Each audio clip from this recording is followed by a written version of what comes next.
Hello दोस्तों, welcome back to my channel study with Shweta. और कैसे हैं आप लोग? आई होप आप लोग बहुत ज़्यादा अच्छे होंगे। मेरा नाम श्वेता पांडे है एंड मेरा बीपीएससी टीआरई 3 में 6 to 8 में सिलेक्शन हुआ है। मेरी रैंक 94 थी and my subject was English literature and language. एकदम स्टार्टिंग में जब मेरा रिजल्ट आया था तो मैंने एक वीडियो बनाया था कि इंग्लिश जो सब्जेक्ट है बीपीएससी टीआरई 4 के लिए वो हमें कैसे प्रिपेयर करना है या मैंने कौन सी बुक्स कौन सी स्ट्रेटजीज फॉलो की थी। उसमें सारे सेक्शंस को मैंने कवर किया था, चाहे वो लिटरेचर रहा हो, चाहे वो ग्रामर रहा हो, चाहे वो पैसेज रहा हो, चाहे वो कैब वर्ड पावर रही हो, मतलब जितने भी एस्पेक्ट्स थे इंग्लिश के वो मैंने सारे उसमें कवर किए थे। उसमें मैंने ग्रामर के बारे में बताया था कि ग्रामर आपको कहाँ कहाँ से पढ़नी है और किन किन टीचर्स को फॉलो करना है, यूट्यूब चैनल्स, वीडियोस, बुक्स, मैंने सारी लिस्ट दी थी।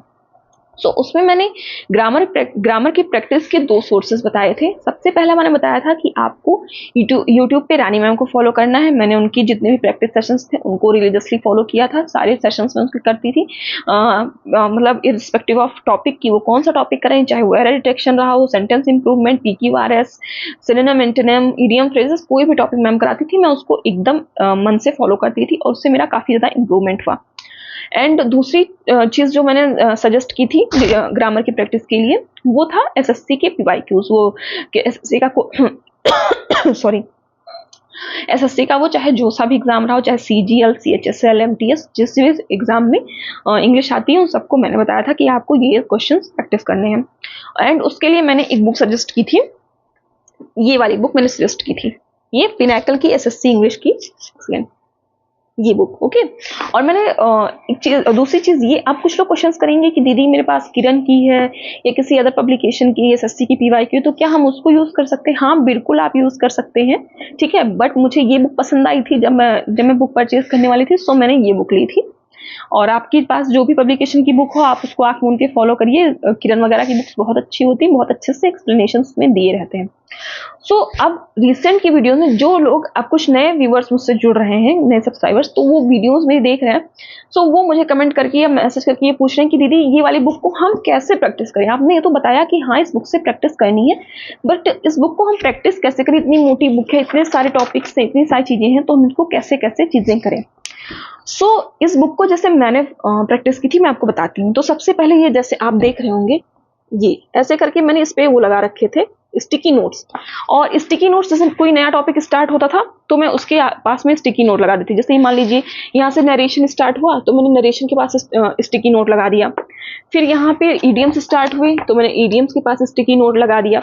इस तरीके से मुझे बुक्स, इतनी बुक मोटी बुक थी तो मुझे बार बार पलटने में दिक्कत नहीं होती थी। एक ये इजीनेस हो गया था, सॉरी इजियर हो गया था मेरे लिए। दूसरी चीज ये होगी, इन बुक मार्क्स पे आप देख रहे होंगे मैंने नंबर ऑफ क्वेश्चंस लिख रखे हैं, ठीक, कि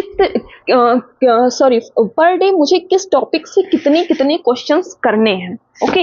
इस तरीके से मैंने इस बुक को अपने डिवाइड करके रखा हुआ था और मैं डेली का डेली इस बुक को सॉल्व करती थी और मेरे अप्रॉक्स 100 क्वेश्चंस डेली हो जाते थे।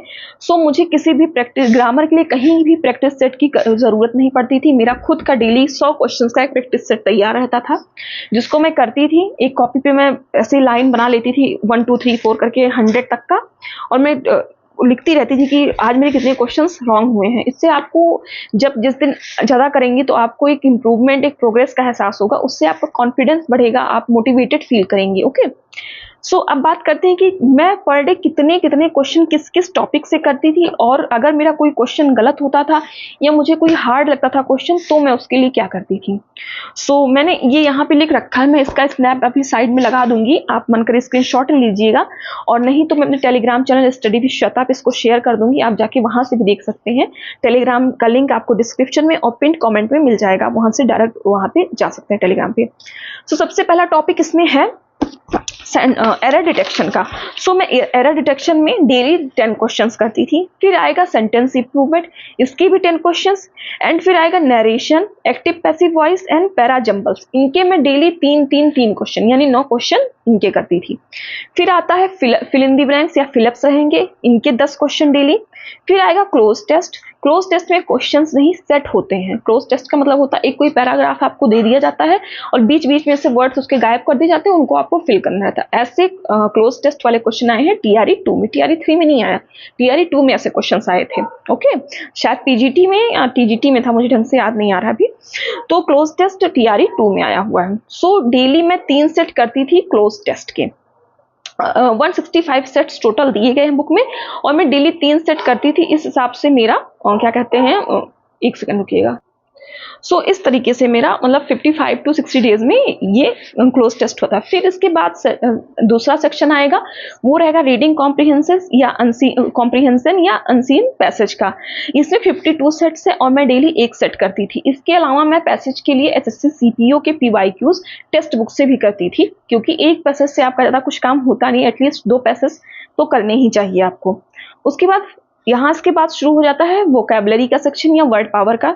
उसमें मेजर 6 टॉपिक्स दिए गए हैं। पहला है वन वर्ड सब्स्टिट्यूशन, दूसरा है इडियम, इडियम एंड फ्रेजेस, तीसरा रहेगा सिनोनिम, चौथा है एंटोनिम, पांचवा रहेगा स्पेलिंग चेक्स एंड 6 नंबर का रहेगा होमोनिम्स। ठीक है, सो इन 5 जो स्टार्टिंग के 5 चीजें मैंने बताई, one word substitution, idiom, phrases, synonym, antonym and spelling check, इनके मैं 10 क्वेश्चंस डेली करती थी। 10 ओके, 5 तो ये 50 क्वेश्चन हमारे यहाँ से वोकैबुलरी के होते हैं। और प्लस होमोनिम का 1-2 क्वेश्चन मैं कभी कभार देख लेती थी, मैं ज्यादा इस पर ध्यान नहीं देती थी। सो इस तरीके से आप देखेंगे तो अप्रॉक्स हमारे, आप काउंट करेंगे सारे, तो एरर से लेकर पैसेज तक हमारे 39 क्वेश्चंस नहीं, एरर से लेकर फिलअप्स, एरर से लेकर पैराजम्बल्स तक, सॉरी क्या मैं कह रही हूँ, एरर से लेकर फिलअप्स तक हमारे 39 क्वेश्चंस हो जाएंगे। उसके बाद क्लोज टेस्ट एंड आरसी के अप्रॉक्स हमारे 20 क्वेश्चन, सेट नहीं, सेट के अंदर जो क्वेश्चंस आएंगे मैं उनको कह रही हूँ। सो हमारे अप्रॉक्स 20 क्वेश्चंस ये हो जाएंगे। और वन वर्ड सॉरी जो वोकैब का सेक्शन होगा वहां से अप्रोक्सीमेट 40 to 45 क्वेश्चंस हो जाएंगे। और इन सबको हम सम करेंगे 39, 20 और 42, 43 क्वेश्चंस, तो अप्रोक्स ये 100 या उसके पार ही हमारे क्वेश्चन चले जाएंगे। सो इस बुक को आप इस तरीके से अगर डिवाइड करके अपने आप शुरू कर देंगे, जैसे आप अपनी बुक में, जैसे मैंने लगाया, आपका मन के स्टिकी नोट ना लगाइए, बट एक पेज स्टार्टिंग में यहाँ पे पेस्ट कर लीजिए। ओके, जैसे आपके पास स्टिकी नोट नहीं है तो ये नहीं कि मेरे पास स्टिकी नोट नहीं है तो मैं जब स्टिकी नोट आ जाएगा फिर लिखूंगी, बनाऊंगी, करूंगी, तब शुरू करूंगी, ऐसे नहीं। एक पेज पे आप लिख के यहाँ अपनी बुक पे यहाँ पे या मन करे यहाँ बैक पे आप कहीं भी पेस्ट कर लीजिए और वो एक तरीके से आपका गाइडलाइन की तरह काम करेगा। और डेली एक 100 क्वेश्चन का सेट आपके पास बन के तैयार रहेगा। आपको कहीं से भी ढूंढना नहीं है कि ग्रामर की प्रैक्टिस मैं कहाँ से करूँ। ठीक, और अब बताती हूँ कि जो क्वेश्चंस डिफिकल्ट लगते थे या मुझसे पहली बार में नहीं हो पाते थे, मैं उनके लिए क्या करती थी। दिखाती। आप देख सकते हैं, ऐसे देखिए कुछ क्वेश्चंस मुझे जो लगता था कि मैं इनको नहीं कर पा रही, तो मैं उनके जो एक्सप्लेनेशंस होते थे मैं उनको अंडरलाइन कर लेती थी, उन क्वेश्चंस को टिक कर लेती थी, ताकि जब मैं बाद में रिवीजन करूं, ये देख रहे होंगे आप कि जैसे यहाँ पे प्रेजेंट, रेज, ये दोनों मिला के सुपरफ्लुअस हो जाएगा। ये सारा मैंने करके इस तरीके से रखा कि मुझसे किस क्वेश्चन में क्या गलती हो रही है। और जब मैंने प्रैक्टिस के बाद जब लास्ट मोमेंट पे रिवीजन किया इस बुक से, तो रिवीजन मैंने इसी बुक से किया था, ग्रामर का। ओके, सो यहाँ से मैंने इन्हीं क्वेश्चंस को देखा था लास्ट मोमेंट पे, क्योंकि आपके पास उस समय फिर इतना टाइम नहीं होता है कि आप एक एक क्वेश्चन को देखें। आप चाहे जिस भी टॉपिक में जाएंगे, ये पैराजम्बल्स है, यहाँ पे भी जो पैराजम्बल्स मुझसे नहीं हो पाते थे, आप देख सकते हैं यहाँ पे, इनको मैं टिक कर लेती थी, कोई भी हो। लाइक मैं ईडियम्स में चलती हूँ, हाँ ये जैसे हमारे ईडियम्स हो गए, देखिए मैं कितने सारे मैंने इसमें टिक कर रखे होंगे, आप आराम से देख सकते हैं। जो भी चीजें मुझे नहीं आती थी मैं उनको टिक किए रहती थी और लास्ट मोमेंट पे सिर्फ मैंने इनको ही देखा था। सो आई होप जो सारी चीजें थी कि ग्रामर की प्रैक्टिस इस बुक से कैसे करनी है वो आपका क्लियर हो गया होगा। एंड इसके अलावा आपको ग्रामर की प्रैक्टिस से कोई भी डाउट नहीं रहा होगा। और फिर भी अगर कोई डाउट रहेगा कि इस बुक में हमें और क्या, इस वीडियो में या इस बुक में मुझे और क्या इंप्रूवमेंट करने चाहिए, कैसे मैं अपनी बात आप लोग को ईजिली तरीके से समझा पाऊँ, देन आप कमेंट सेक्शन में उसको लिखिएगा और मैं सारे आंसर्स दूंगी। और किसी भी अदर टॉपिक से आपको रिलेटेड प्रॉब्लम रहेगी उसको भी आप कमेंट सेक्शन में लिखिए, मैं उसका भी रिप्लाई करूंगी। And if you are new on the channel then please do subscribe to my channel और वीडियो को लाइक एंड शेयर करिएगा। और okay, bye bye, take care, that's all for this video. जय महाकाल, हर हर महादेव।